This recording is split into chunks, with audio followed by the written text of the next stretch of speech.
To me, there's always a big difference between something that's simple and something that's simplistic. We are going toward simpler products, but we're going toward a more sophisticated experience. It takes a lot of confidence to be that restrained in how you approach the design problem. And that's something, I think, where we were going with Amia when we started out and once we got into it, to achieve a sophisticated simplicity.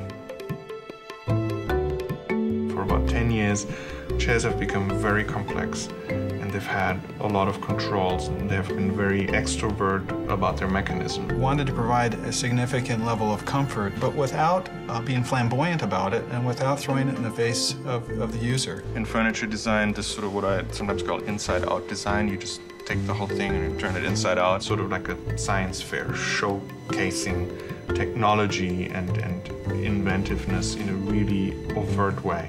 I think we felt that there was an opportunity to do something that would be fresh and simple and more interesting as a new offering. With Amia, what I had was a picture of the old VW Bug. It's full of character, obviously, but it's also a very humble product that's happy to be loved by you, that didn't say, love me, love me, love me, you know? So the old Bug became one of the things I thought had similar qualities that we would like to see in Amia. Prototyping is key. This is IDEO's basic philosophy.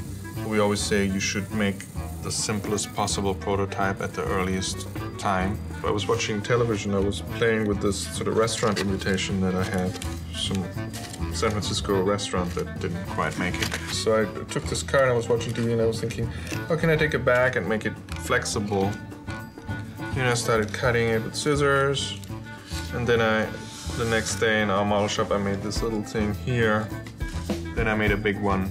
And then it became the concept for the technical solution of the live lumbar, which is the most innovative feature on the chair. Do you remember this? This was actually the very first model.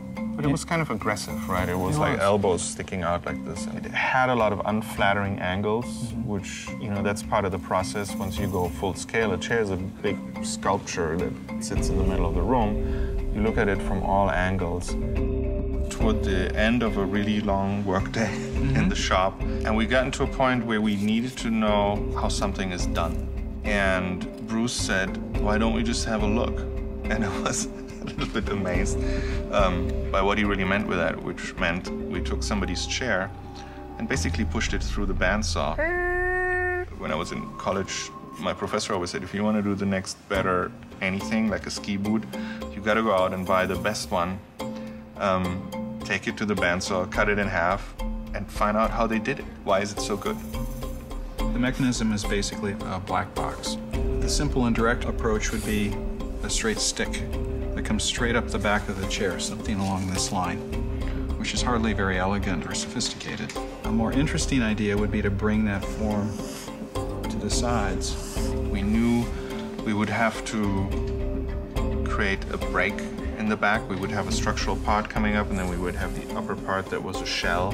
So there would be a line that separates the lower part and the upper part, and that line reminded me of the level in a glass. If you took a cognac glass, you know, where you shake the cognac in, there's this level, this sort of at the low side. What I love about Amia is we were able to zoom in on every little tiny detail on the chair and work it out to a level that was actually unusual for this price point. And that's always in design.